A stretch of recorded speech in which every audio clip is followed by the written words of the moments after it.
Hello friends, स्वागत है आपका अपने यूट्यूब चैनल जीके वर्ल्ड 01 में। इस वीडियो में हम पढ़ेंगे एसएससी जीडी से जीके के 25 महत्वपूर्ण प्रश्न पार्ट 4, जो कि सभी सब्जेक्टों से होंगे, चाहे वो साइंस के सब्जेक्ट हो चाहे वो आर्ट्स के सब्जेक्ट हो। हम बहुत ही इंपॉर्टेंट क्वेश्चंस 25 क्वेश्चंस करेंगे, जो कि प्रीवियस ईयर क्वेश्चंस होंगे, रिपीटेड क्वेश्चंस होंगे और बहुत ही इंपॉर्टेंट क्वेश्चंस होंगे। हिस्ट्री, ज्योग्राफी, इकोनॉमिक्स, पॉलिटी और फिजिक्स, केमिस्ट्री और बायोलॉजी सभी के क्वेश्चंस आपको मिल जाएंगे। प्रीवियस ईयर के भी क्वेश्चंस मिल जाएंगे और इसके पहले हमने 3 पार्ट तक कवर किया है। अगर आपने इसके पहले का तीनों पार्ट नहीं देखा है तो जाके चैनल की प्लेलिस्ट में देख लीजिए। एसएससी जीडी जीके एमसीक्यू के नाम से चैनल पर प्लेलिस्ट बनी हुई है। प्लेलिस्ट की लिंक आपको इस वीडियो की डिस्क्रिप्शन में भी मिल जाएगी, आप वहां से भी जाके देख सकते हैं। और जब तक एग्जाम आपका एसएससी जीडी का खत्म नहीं हो जाता, हम डेली के डेली एक एक पार्ट आपको चैनल पर मिलते रहेंगे, अपलोड कर देंगे डेली के डेली एक एक पार्ट। तो चलिए शुरू करते हैं पार्ट 4 क्वेश्चन नंबर 1 से। क्वेश्चन नंबर 1, कृष्णदेवराय के दरबार में अष्टदिग्गज कौन थे? ऑप्शन ए 8 महान सेनापति, ऑप्शन बी 8 परामर्शदाता, ऑप्शन सी 8 तेलुगु कवि, ऑप्शन डी 8 मंत्री। तो सही आंसर हो जाएगा आपका ऑप्शन सी 8 तेलुगु कवि। कृष्णदेवराय के दरबार में अष्टदिग्गज 8 तेलुगु कवि थे। नेक्स्ट क्वेश्चन हो जाएगा आपका क्वेश्चन नंबर 2, निम्न में से कौन परिसंचरण प्रणाली का हिस्सा नहीं है? ऑप्शन ए धमनियां, option B villi, option C सिराएं, ऑप्शन डी कोशिकाएं। तो सही आंसर हो जाएगा आपका ऑप्शन बी विल्ली। इनमें से विल्ली जो है परिसंचरण प्रणाली का हिस्सा नहीं है। नेक्स्ट क्वेश्चन हो जाएगा आपका क्वेश्चन नंबर 3, 1962 ईस्वी में मैकमोहन रेखा के क्षेत्र में भारत का युद्ध किस देश के साथ हुआ था? ऑप्शन ए भूटान के साथ, ऑप्शन बी नेपाल के साथ, ऑप्शन सी पाकिस्तान के साथ, ऑप्शन डी चीन के साथ। तो सही आंसर हो जाएगा आपका ऑप्शन डी चीन के साथ। जो 1962 में मैकमोहन रेखा के क्षेत्र में भारत का युद्ध हुआ था वो चीन देश के साथ हुआ था। और भारत और चीन के बीच कौन सी रेखा स्थित है? तो मैकमोहन रेखा स्थित है। दोनों इंपॉर्टेंट क्वेश्चन है, आपको याद रखना है। मैकमोहन रेखा से आपको चीन याद रखना है। मैकमोहन रेखा भारत और चीन के बीच में स्थित है, तो रिलेट कर लेंगे आप कि 1962 में मैकमोहन रेखा के क्षेत्र में भारत और चीन देश के साथ युद्ध हुआ था। नेक्स्ट क्वेश्चन हो जाएगा आपका क्वेश्चन नंबर 4, पारंपरिक तापदीप्त बल्ब में फिलामेंट किस धातु का बना होता है? ऑप्शन ए लोहा का, ऑप्शन बी तांबा का, ऑप्शन सी टंगस्टन का, ऑप्शन डी प्लेटिनम का। तो सही आंसर हो जाएगा आपका ऑप्शन सी टंगस्टन का। पारंपरिक तापदीप्त बल्ब में फिलामेंट टंगस्टन धातु का बना होता है। नेक्स्ट क्वेश्चन हो जाएगा आपका क्वेश्चन नंबर 5, 1944 ईस्वी में विभिन्न उद्योगपति एक साथ आए और भारत में एक नियोजित अर्थव्यवस्था स्थापित करने के लिए एक संयुक्त प्रस्ताव का मसौदा तैयार किया। इसे डॉट डॉट डॉट प्लान के नाम से जाना जाता है।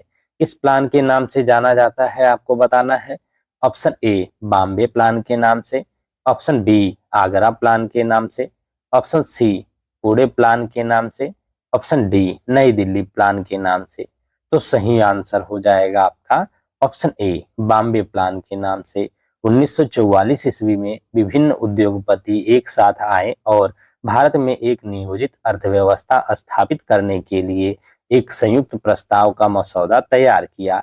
इसे बॉम्बे प्लान के नाम से जाना जाता है।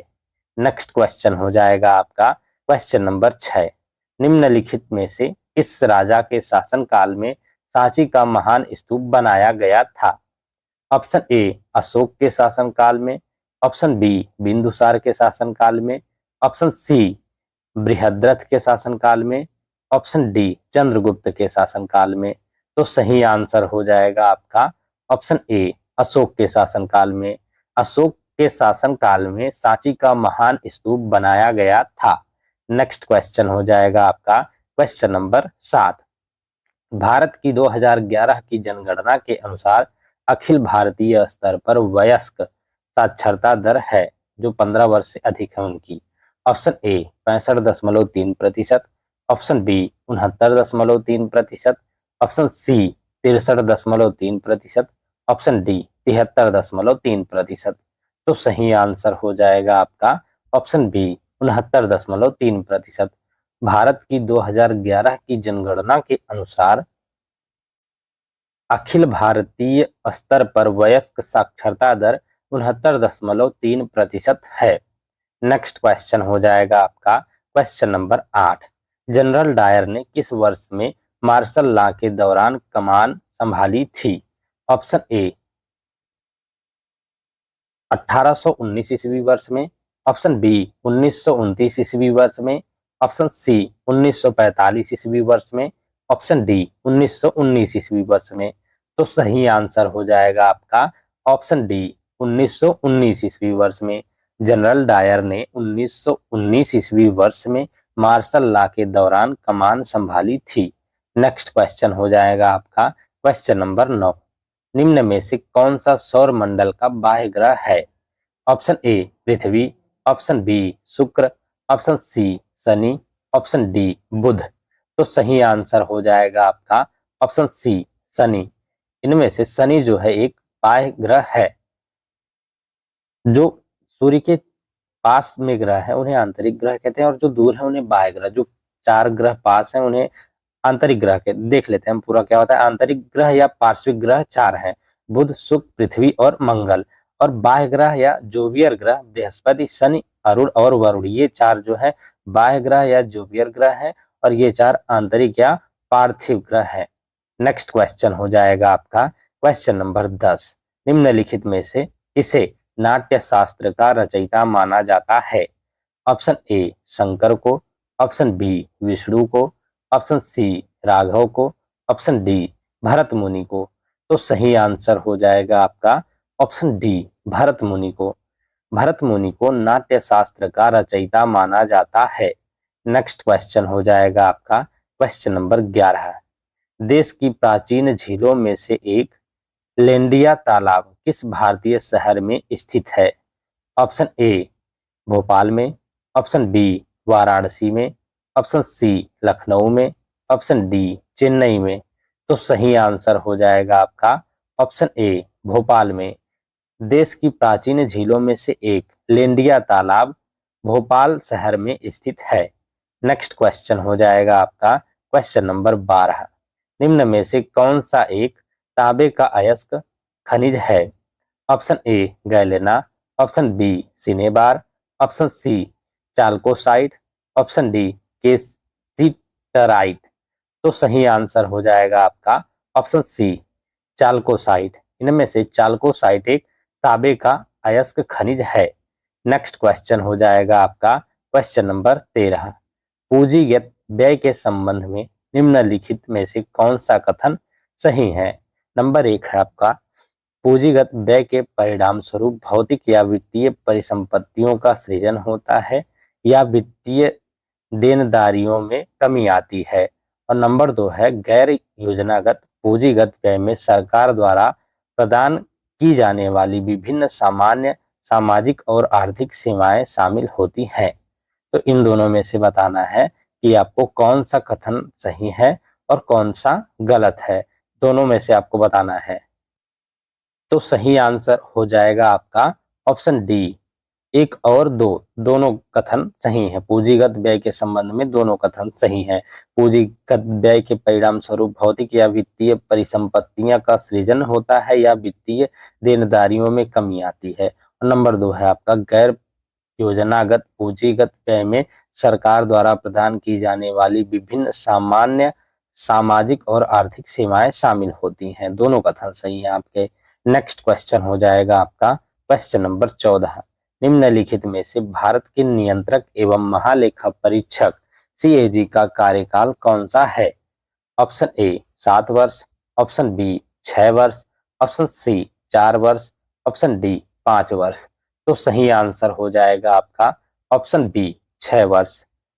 भारत के नियंत्रक एवं महालेखा परीक्षक का कार्यकाल 6 वर्ष का होता है।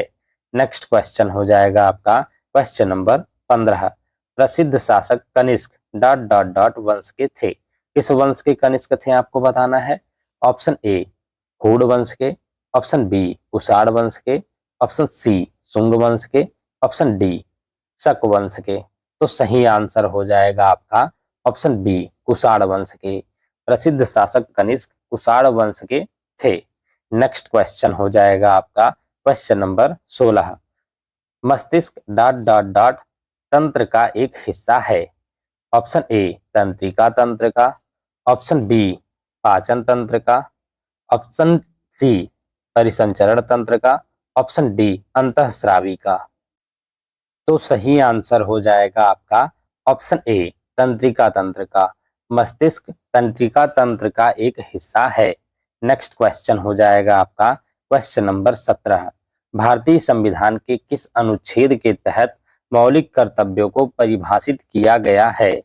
ऑप्शन ए अनुच्छेद 50 ए के तहत, ऑप्शन बी अनुच्छेद 53 ए के तहत, ऑप्शन सी अनुच्छेद 51 ए के तहत, ऑप्शन डी अनुच्छेद 52 ए के तहत। तो सही आंसर हो जाएगा आपका ऑप्शन सी अनुच्छेद 51 ए के तहत। भारतीय संविधान के अनुच्छेद 51 ए के तहत मौलिक कर्तव्यों को परिभाषित किया गया है। नेक्स्ट क्वेश्चन हो जाएगा आपका क्वेश्चन नंबर 18। जब रॉबर्ट हुक ने एक साधारण आवर्धक उपकरण के नीचे कार्क के टुकड़ों को देखा तो उन्होंने कौन सा शब्द गढ़ा था। Option A stall, option B gel, option C कोशिका, ऑप्शन डी इंट। तो सही आंसर हो जाएगा आपका ऑप्शन सी कोशिका। जब रॉबर्ट हुक ने एक साधारण आवर्धक उपकरण के नीचे कार्क के टुकड़ों को देखा तो उन्होंने कोशिका शब्द गढ़ा था। नेक्स्ट क्वेश्चन हो जाएगा आपका क्वेश्चन नंबर 19। टीपू सुल्तान वर्ष डॉट डॉट डॉट में मैसूर का शासक बना। कब बने थे टीपू सुल्तान मैसूर के शासक, आपको बताना है। ऑप्शन ए 1786 ईस्वी में, ऑप्शन बी 1798 ईस्वी में, ऑप्शन सी 1792 ईस्वी में, ऑप्शन डी 1782 ईस्वी में। तो सही आंसर हो जाएगा आपका ऑप्शन डी 1782 ईस्वी में। टीपू सुल्तान वर्ष 1782 ईस्वी में मैसूर का शासक बने थे। नेक्स्ट क्वेश्चन हो जाएगा आपका क्वेश्चन नंबर 20। निम्नलिखित में से कृष्णा नदी की सहायक नदी कौन सी है। Option A Pranhita, option B Purna, option C Manjara, option D Ghataprabha. तो सही आंसर हो जाएगा आपका ऑप्शन डी घाट प्रभा। इनमें से घाट प्रभा जो है कृष्णा नदी की सहायक नदी है। नेक्स्ट क्वेश्चन हो जाएगा आपका क्वेश्चन नंबर 21। 2011 की जनगणना के अनुसार भारत की कुल साक्षरता दर कितनी है। Option A 60.83%, option B 68.83%, option C 70.83%, option D 74.04%। तो सही आंसर हो जाएगा आपका ऑप्शन डी 74.04%। वर्ष 2011 की जनगणना के अनुसार भारत की कुल साक्षरता दर 74.04% है। नेक्स्ट क्वेश्चन हो जाएगा आपका क्वेश्चन नंबर 22। भारतीय संविधान में मूल अधिकारों का सिद्धांत निम्नलिखित में से किस देश से लिया गया है। ऑप्शन ए दक्षिण अफ्रीका से, ऑप्शन बी यूनाइटेड किंगडम से, ऑप्शन सी संयुक्त राज्य अमेरिका से, ऑप्शन डी कनाडा से। तो सही आंसर हो जाएगा आपका ऑप्शन सी संयुक्त राज्य अमेरिका से। भारतीय संविधान में मूल अधिकारों का सिद्धांत संयुक्त राज्य अमेरिका से लिया गया है। नेक्स्ट क्वेश्चन हो जाएगा आपका ऑप्शन सी, आपका इसमें सही आंसर हो गया था। संयुक्त राज्य अमेरिका से भारतीय संविधान में मूल अधिकारों को लिया गया था। और क्वेश्चन नंबर 23 है आपका, भारत में हरित क्रांति की अगुवाई मुख्य रूप से डॉट डॉट डॉट ने की थी। किसने की थी आपको बताना है। ऑप्शन ए MS स्वामीनाथन ने, ऑप्शन बी राधा कृष्णन ने, ऑप्शन सी MD स्वामी ने, ऑप्शन डी जॉन नॉर्मन ने। तो सही आंसर हो जाएगा आपका ऑप्शन ए MS स्वामीनाथन ने। भारत में हरित क्रांति ग्रीन रेवोल्यूशन की अगुवाई मुख्य रूप से MS स्वामीनाथन ने की थी। नेक्स्ट क्वेश्चन हो जाएगा आपका क्वेश्चन नंबर 24। निम्नलिखित में से किस उपकरण का उपयोग हवा या गैस की आर्द्रता को मापने के लिए किया जाता है? ऑप्शन ए वायु वेग मापी का, ऑप्शन बी तेज मापी का, ऑप्शन सी हाइड्रोमीटर का, ऑप्शन डी आर्द्रता मापी का। तो सही आंसर हो जाएगा आपका ऑप्शन डी आर्द्रता मापी का। आर्द्रता मापी उपकरण का उपयोग हवा या गैस की आर्द्रता को मापने के लिए किया जाता है। नेक्स्ट क्वेश्चन हो जाएगा आपका क्वेश्चन नंबर 25। भारत के राष्ट्रपति के रूप में निर्वाचित होने के लिए न्यूनतम आयु कितनी होनी चाहिए? ऑप्शन ए 25 वर्ष, ऑप्शन बी 34 वर्ष, ऑप्शन सी 30 वर्ष, ऑप्शन डी 35 वर्ष। तो सही आंसर हो जाएगा आपका ऑप्शन डी 35 वर्ष। भारत के राष्ट्रपति के रूप में निर्वाचित होने के लिए न्यूनतम आयु जो है 35 वर्ष होनी चाहिए। नेक्स्ट है आपका कल का जो होमवर्क हमने दिया था उसका आंसर आपको बताने के लिए हमने बोला था कि कमेंट बॉक्स में आप कल के आंसर मतलब क्वेश्चन का आंसर देंगे। तो क्वेश्चन था कि इनमें से हवा की नमी को किससे मापा जाता है? तो ऑप्शन ए है आपका हाइड्रोमीटर से, ऑप्शन बी थर्मोमीटर से, ऑप्शन सी माइक्रोमीटर से, ऑप्शन डी हाइग्रोमीटर से। तो सही आंसर इनमें से मैं आपको बताता हूं क्या होगा, ऑप्शन डी हाइग्रोमीटर से। हवा की नमी को हाइग्रोमीटर से नापा जाता है। यह सही आंसर आपका था। और आज का होमवर्क का क्वेश्चन जो है आपका यह है कि मौर्य साम्राज्य का अंतिम शासक निम्नलिखित में से कौन था? ऑप्शन ए है Brihadratha, option B Chandragupta Maurya, option C Ashoka और ऑप्शन डी बिंदुसार। इसका आंसर आपको कमेंट बॉक्स में देना है कि कौन सा आपका आंसर सही है चारों ऑप्शंस में से। Thank you guys for watching. इस वीडियो में हमने एसएससी जीडी से जीके के 25 महत्वपूर्ण प्रश्न पार्ट 4 इसमें किया है। इसमें हमने 25 क्वेश्चन किया है और इसके पहले हमने जो है 3 पार्ट तक किया है और तीनों पार्ट में हमने 25-25 महत्वपूर्ण प्रश्न किया है। अगर आपने इसके पहले का 3 पार्ट तक नहीं देखा है तो जाके चैनल की प्लेलिस्ट में देख लीजिए। एसएससी जीडी जीके एमसीक्यू के नाम से चैनल पर प्लेलिस्ट बनी हुई है। प्लेलिस्ट की लिंक आपको इस वीडियो की डिस्क्रिप्शन में भी मिल जाएगी, आप वहां से भी जाके देख सकते हैं। और इसके नेक्स्ट पार्ट में हम पार्ट 5 कवर करेंगे, उसमें भी हम 25 महत्वपूर्ण प्रश्न लेके आएंगे जो कि एसएससी जीडी के प्रीवियस ईयर के क्वेश्चंस रहेंगे, रिपीटेड क्वेश्चंस रहेंगे और एसएससी जीडी के एग्जाम के लिए बहुत ही इंपॉर्टेंट क्वेश्चंस रहेंगे। और जब तक एग्जाम नहीं हो जाता हम डेली के डेली एक एक पार्ट कवर करते रहेंगे। तो वीडियो में कंटिन्यूअस बने रहिएगा and thank you for watching.